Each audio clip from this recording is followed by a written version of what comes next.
Okay, this is part 2 of our video for the two charges that are located at Q1 and Q2. Let's just get a quick reminder of what values we have. So Q2 is 4.8 times 10 to the minus 8, and Q1 is listed here at 3 times 10 to the minus, or 3 times 10 to the minus 9. So let's write these a little differently. We'll say Q1 is equal to a negative 3.0 nanocoulombs, and Q2 is equal to 48 nanocoulombs.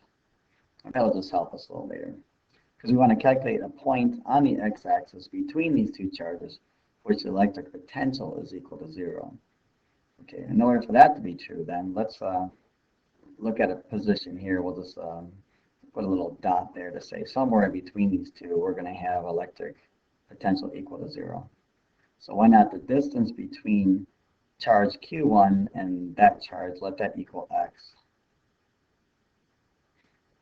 And then the distance, this one here is, again, remember we put a positive test charge in there. So I'm going to make that 0.3 minus x. The total distance between the two of them minus that x chosen there. Now, voltage, of course, is KQ over R.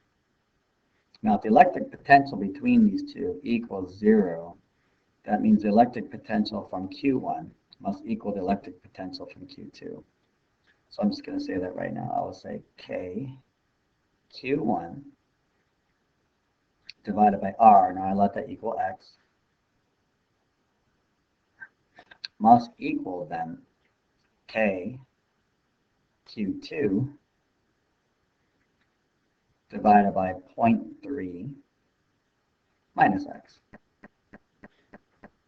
Okay, this equation will simplify then, so the k's will cross off, and then we can just write in our Q values there. Now, since we have nanocoulombs for both, I can just say 3.0 for Q1 divided by x is equal to 48 divided by 0.3 minus x. Because if I wrote nanocoulombs here and nanocoulombs there, those are both 10 to the minus 9, and they would cross off as well. So we have a simple proportion. We can cross multiply. We've got 48x is equal to a quantity of 3 multiplied by 0.3 minus x. And I can set this equation equal to 0, and I will use my solver to find my x value. So I'm going to say 0 is equal to minus 48x plus 3 times 0.3 minus x. And I can solve for x. And in this case, x is equal to 0.08. So I'll say x equals 0.018. And we'd really never identify what kind of units they are. We can assume that they're meters here, but that's okay. What that means is we will be 0.018 away from the Q1 charge. And we can answer our last question then. How much work must be done by an external force to bring an electron from infinity to a point at which the electric potential is equal to 0? What that means is the change in volts simply is 0 minus 0, which of course does equal 0. So there's no work done.